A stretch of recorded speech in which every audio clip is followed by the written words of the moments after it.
E aí, povo, boa noite. Como é que nós estamos? Vamos dar continuidade então à nossa antiguidade. Na verdade, esse é a nossa aula, vai ser subdividida em algumas partes, que vai finalizar a antiguidade para que a gente entre efetivamente na chamada Idade Média. O último dos povos da antiguidade, vamos colocar aqui. O último dos povos da antiguidade, vimos todos os povos do Oriente, agora esses povos ocidentais, Grécia, e agora por último Roma, a Roma antiga, a tão grandiosa civilização romana. Esse nosso primeiro encontro vai servir para a gente enxergar o início e o surgimento da sociedade romana, o seu primeiro estágio de desenvolvimento, vamos assim dizer, mas ainda bastante distante do que a gente imagina imediatamente. Tenho certeza que quando a gente olha Roma antiga, a gente fala essa expressão, vem na cabeça o grande Império Romano. Mas antes de Roma ser um grande império, a gente vai sair efetivamente de uma cidade-estado. Roma, igualmente com os outros povos do Antigo Oriente e a Grécia, ela tem uma origem inicial pequena, obviamente, e com o passar do tempo é que vai se desenvolver um processo de crescimento esplendoroso. E aqui uma das marcas de Roma. Roma é marcada por um grande processo expansionista, algo que é muito difícil, inclusive, de explicar, né? De onde vem esse processo expansionista, esse militarismo, que é uma das grandes marcas. E aí, por exemplo, o nosso slide inicial que tu estás vendo, é uma das formas de nós enxergarmos e entendermos o desenvolvimento da civilização romana. Há duas explicações. Existe uma perspectiva lendária, que explica a história de Roma, e existe uma perspectiva, galera, histórica, científica. Essa é uma representação famosa. Sempre que vocês olharem isso, galera, essa é a famosa loba que amamenta dois irmãos gêmeos, os famosos Rômulo e Remo. Né? Essa é uma representação da origem lendária da história de Roma, da cidade-estado de Roma e, enfim, posteriormente da civilização romana. Pois essa lenda, ela pode ser citada para ti sim no vestibular. Ela foi uma das formas que os romanos tiveram de construir, óbvio, ela foi construída muito tempo depois, né? Ela era uma forma de se entender de onde vieram os romanos. Os romanos, como nós, se questionavam sobre a sua origem, né? De onde nós viemos, para onde nós vamos, as boas e velhas questões humanas que sempre nos perseguem. E construída durante o período, sobretudo, uma fonte que nós temos, é claro, né? É a famosa Eneida, escrita por Virgílio. Essa epopeia, que é toda ela baseada, toda ela bebe no pai da poesia ocidental, Homero. Então bebe em Ilíada, bebe em Odisseia. A Eneida, escrita por Virgílio, galera, ela foi escrita durante o período do Primeiro Império, do chamado Alto Império, do esplendor cultural e econômico, enfim, o esplendor da civilização romana. Portanto, a gente está falando de algo em torno dessa origem que agora nós vamos começar a conversar, de algo em torno de uns 700 anos, 7 séculos depois, escrita então nessa grande epopeia fundacional do povo romano. Essa lenda da famosa briga entre o irmão Rômulo e Remo, na verdade começa em um roubo. Eles eram herdeiros do trono e o tio deles, galera, vai acabar tirando eles desse trono e não tem coragem de matar os sobrinhos. Ele coloca então as crianças dentro de um cesto e joga essas crianças no famoso rio Tibre, o rio que banha a cidade de Roma. Esses meninos, portanto, eles ficam um tempo no rio e são encontrados por uma loba, e é a representação que vocês estão vendo. Essa loba, portanto, é responsável por amamentar essas crianças e tudo mais, e eles são encontrados por um pastor. Esse pastor então cria eles, e eles, quando chegam na maturidade, eles reconhecem a sua história. Aqui uma coisa bastante importante. Imediatamente na nossa cabeça vinham algumas perguntas, né? Tá, mas por quê? Tá, mas da onde? Quando? Galera, quando a gente conta uma lenda, quando a gente conta um mito, esses questionamentos de porquê, onde, quando, eles não fazem parte da perspectiva mitológica de explicação. O mito, ele simplesmente estabelece as verdades, e essas verdades estão ditas, obviamente, por uma relação com as divindades e tudo mais, e a forma de explicação. Essa coisa de questionar e usar o raciocínio lógico para tentativa de compreensão diz respeito a uma perspectiva científica da nossa era, vamos assim dizer agora. Portanto, eles eram sabedores do seu passado. Eles fazem uma vingança em relação ao tio, eles tiram ele do trono, Mas, galera, eles já têm relação justamente com esse outro lugar onde eles se criaram, que é justamente a fundação de Roma. Eles retornam então para Roma e acontece um processo de disputa entre os dois irmãos. E aí, a partir dessa disputa, um fratricídio, isto é, um irmão vai acabar matando o outro. E tu precisa saber, o vitorioso desse conflito é o irmão Rômulo. A história, galera, ela confirma que o primeiro rei de Roma, deixa eu mostrar para vocês, deixa eu passar o slide. O primeiro estágio da história de Roma é o chamado período da monarquia. Ué?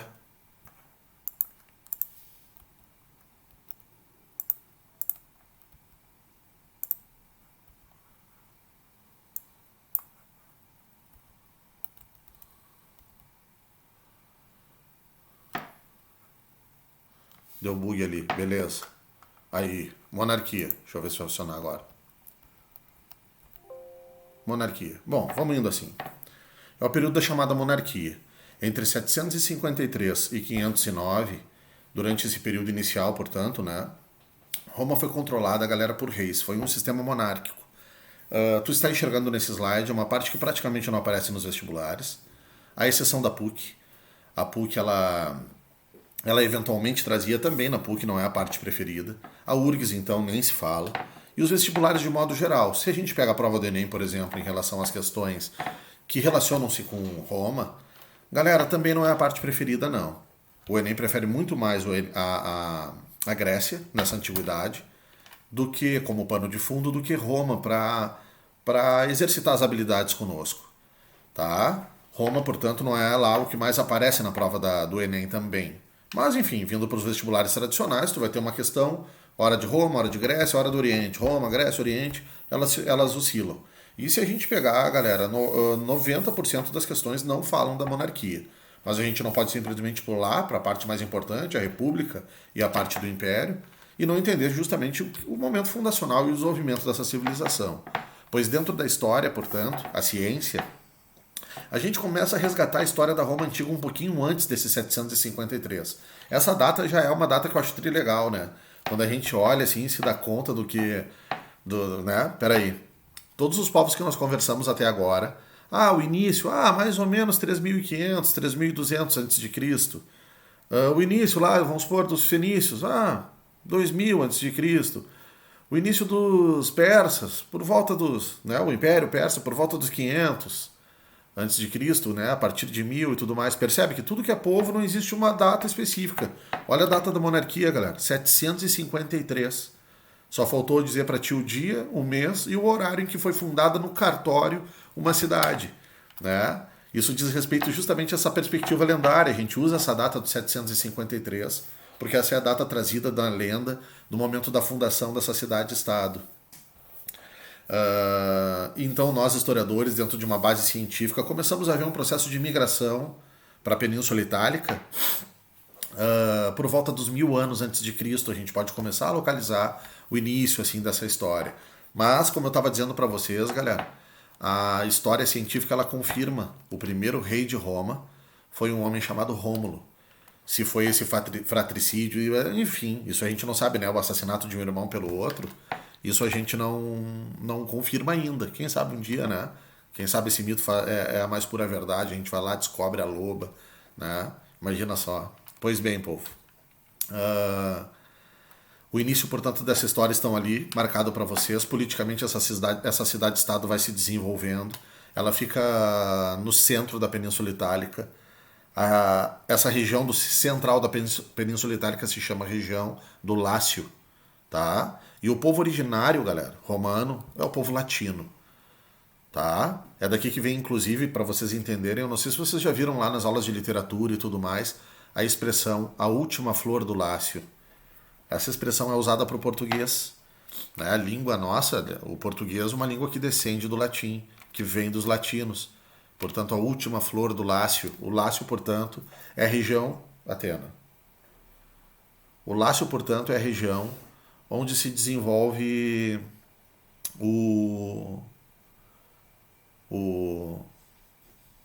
me desconcentrei aqui com a Atena. Onde se desenvolve a civilização romana inicial, obviamente. tá? Uma cidadezinha-estado na região central dessa península. E ao contrário dos gregos, os gregos marcados por aquela região extremamente árida e muitas das cidades-estados sendo necessariamente impelidas à relação comercial, os romanos, galera, a Península Itálica tem um clima perfeito e uma grande fertilidade. Os romanos, portanto, vivem de agricultura. Galera, cidadezinha-estado, organização simples, né? Nada daquilo que a gente imagina em relação aos romanos. Pois bem, a gente vai chegar lá. Antes disso, então, vamos construindo. Inicialmente, né, antes de chegar a estrutura de um rei e tudo mais, tu tá vendo antes ali, ó. Antes havia uma relação organizacional chamada de gens. Esses gens eram comandados por esse chamado pater famílias, e eles passaram a ser os grandes proprietários. Inicialmente o gen era igualitário, mas com o passar do tempo vai se tornando um processo de apropriação, propriedade privada, é aquela história toda, todo início de civilização se dá do mesmo modo. E aí que surge, olha lá a piramidezinha social, ó, galera, no topo dessa pirâmide, os grandes proprietários, a figura dos chamados patrícios.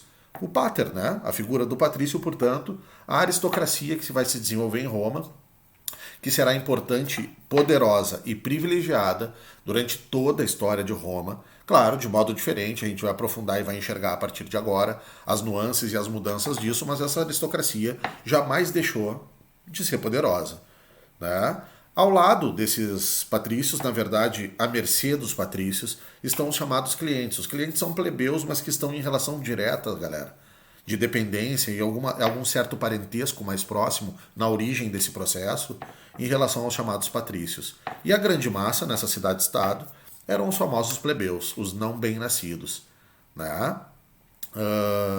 Ao lado do rei foram 7 reis. Desses 7 reis, galera, 4 reis foram romanos propriamente ditos, a gente diz 4 reis latinos. E a outra marca é um processo de dominação etrusca, galera. O povo que habitava o norte da Península Itálica, um povo que tem absoluta relação com a história da Roma. Quando a gente fala da civilização romana, a gente fala de um contato com muitos povos. E um dos povos mais importantes para a origem de Roma e para a história de Roma são, pessoal, os etruscos. Esses etruscos serão importantes para a religiosidade romana, que depois vai ganhar uma carga grega também. Os etruscos, galera, são importantíssimos para a arquitetura romana. Os romanos são famosíssimos pelas questões arquitetônicas. Enfim, uma série de características absolutamente importantes vem dos povos etruscos. Nós já vamos falar um pouquinho mais deles. Os últimos 3, portanto, reis da história de Roma são chamados de etruscos. Ao lado do Senado, da monarquia, galera, Roma era composta em termos de organização dessa cidade-estado por um Senado. Senado significa literalmente lugar de velho, galera. Lugar dos velhos, lugar dos anciãos. Um corpo absolutamente dominado pelo patriciado. Eram então um conselho de patrícios ao lado de reis que comandavam essa cidade-estado. Até que vem o último dos reis. O último rei, galera, é um homem chamado Tarquínio. E a história latina, ela pegou e apelidou, né? Fez ele ser famoso para nós ainda nos dias de hoje, através de um epíteto, de um apelido chamado Tarquínio, o Soberbo. Claro que isso tem tudo a ver com um processo de historiografia, e uma historiografia ocidental, né? Que exalta a história de Roma. Mas o elemento importante é o seguinte: Tarquínio, os registros nos mostram que ele tentou fazer um processo de governo vinculando ele imediatamente ao grupo dos plebeus e tentando ignorar de alguma maneira a presença dos mais ricos proprietários e da nobreza da cidade-estado de Roma. A partir desse momento, esse Senado, portanto, se sente traído e começa a tensionar o poder da figura de Tarquínio, promovendo em uma parceria com os plebeus, né, buscando o apoio dos plebeus como massa, um processo de derrubada, pessoal, da figura da monarquia, da figura do rei e dos reis etruscos, que até esse momento governavam ao lado do Senado, mas que a partir desse momento passaram a ser um entrave para esse Senado, um entrave para a elite agricultora, em termos de proprietários de terra, da cidade-estado de Roma. E é nesse momento, galera, como nós já tínhamos visto antes ali, deixa eu arrumar esse slide, tá uma bosta, aí, o período republicano.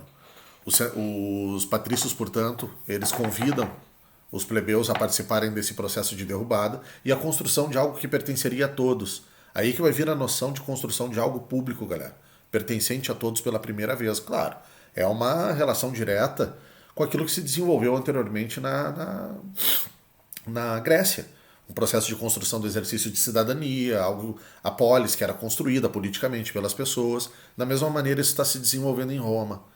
Então surge, e essa palavra ela surge efetivamente em Roma, surge, galera, a ideia da república, res publicus, que traduzido a gente traduz, galera, como, assim, de modo mais literal, como coisa de todos. Res, em latim, né, é coisa, galera. A gente traduz como coisa de todos, coisa pública. Tá? Pública é pública, mas que a gente traduz como coisa de todos. Eu gosto de uma outra tradução para a ideia republicana, galera. E aí nos faz pensar sobre a nossa vida e sobre uma série de coisas. Eu gosto da tradução que é bem comum, a busca do bem comum. Portanto, os romanos, né, os patrícios, propõem a construção de uma Roma agora diferente, uma Roma que pertenceria a todos. Ao contrário da monarquia, que era comandada, inclusive agora uma monarquia até estrangeira, que eram esses etruscos, para governarem a cidade-estado. E aí, galera, derrubada. Continuou o Senado. Na verdade, essas assembleias que vocês estão vendo ali embaixo, elas já existiam durante o período monárquico. Mas essas assembleias, da mesma maneira como agora aqui, galera, no período republicano, na sua parte inicial, elas efetivamente não tinham poder sobre a sociedade romana. Deixa eu mostrar para vocês. Então a primeira coisa é essa. Proclamada a República, o Senado permanece como instituição e continua sendo uma instituição exclusivamente, galera, patrícia. E aqui já surge o primeiro estranhamento, né? Pelo amor de Deus, o que está havendo aqui? Isto é de todos, não é de todos, como é que funciona esse processo? E aí vem as assembleias, galera. Essas assembleias, elas têm a participação de patrícios e plebeus. E aí a gente fica feliz, pô, beleza, né? A participação de plebeus, a construção de algo público. Embora sim, ali estão os plebeus, galera.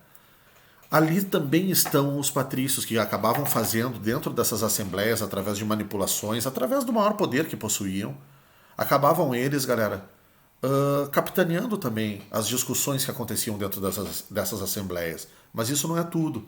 Não somente a presença deles ali já é algo que, poxa, que se tem um lugar exclusivo do patrício, então por que não tem um lugar exclusivo do plebeu? Não somente isso, galera. Aquilo que era deliberado pelas assembleias romanas tinha que passar pela aprovação, galera, do Senado. Significava, portanto, que essas assembleias efetivamente não governavam Roma, não legislavam em Roma, né? Legislar, não faziam leis, tá? E aí os romanos criaram para a administração, na medida em que sumiu a figura do rei, galera, ali do ladinho, ó, as chamadas magistraturas. O que são as magistraturas? Galera, pensa como órgãos administrativos, como um processo de organização da administração e do dia a dia da cidade. Essas magistraturas, eu quero que tu coloque do lado ali, elegíveis, galera. Isto é, os magistrados eles eram eleitos. Eleitos, de modo geral, galera, para o exercício do poder durante um ano. O mais importante dos magistrados, que tu jamais pode ir para a prova sem saber, é o cônsul, galera. Eu botei ali para vocês alguns, só para elencar, exemplificar, havia mais magistraturas. Galera, a primeira coisa que tu colocou do ladinho então das magistraturas é elegíveis. Quem é que elegia? Em última instância, galera, as eleições se davam através da última voz do Senado. Quem é o cônsul, que é o cara que tu precisa saber para a prova? O único. De todas as magistraturas, galera, a única que é citada em prova e tudo mais. Será que eu vi alguma outra? Talvez não. Acho que eu nunca vi em prova, assim, galera, falando em termos de, definir um teste. Bom, então eu nunca vi, né? Mas só de ter citado, assim, também não lembro, galera. Para além do cônsul. Para vocês entenderem a figura do cônsul, eu gosto de dizer para ti que o cônsul seria como uma espécie de prefeito, galera. O cônsul seria um chefe administrativo da cidade. Não havia um processo de divisão dos poderes como nós temos hoje, legislativo, executivo e judiciário, perfeitamente, né? A figura do pretor, galera, faz relação à justiça na sociedade, por exemplo, né? Os juízes, os caras que organizavam essa sociedade. E, galera, os cônsuls, só para tu entender, era inclusive 2 cônsules, não era um cônsul. Como assim? Roma ficou traumatizada com a figura de um comandante, né? A monarquia, o poder na mão de um, né? E elegia a galera 2 cônsules. Eles dividiam, obviamente, as atividades, né? Cada um cuidava de um tipo de relação, mas anualmente esses cônsules eram divididos. Roma, portanto, pensou um processo de organização para essa nova forma de desenvolver a sua sociedade, a ideia da república, essa busca desse bem comum. Mas agora eu quero que tu bote um outro asterisco aí. Uma outra observação ao lado que tu botou, elegível. Segunda coisa, exclusivamente patrícia, galera. Somente os patrícios podiam ser magistrado. Pá. Aí começou a sacanagem, galera. Só para tu entender. Por exemplo, teve um magistrado que eu não coloquei ele para vocês, uma imagem de magistrado que era muito importante, os chamados ditadores, galera. Era uma magistratura prevista pelos romanos. Em momento de um colapso, por exemplo, o poder seria concentrado durante somente 6 meses, sem direito à reeleição, em um homem que seria escolhido por esse Senado. Esse magistrado, portanto, a partir desses 6 meses, pensa numa guerra civil, ele teria amplos poderes na mão dele, na medida em que, às vezes, a gente precisa de um pouco mais de velocidade para agir. Né? Os romanos tinham previsto, então, existia, se tu quiser anotar, né, mais uma magistratura. O ditador.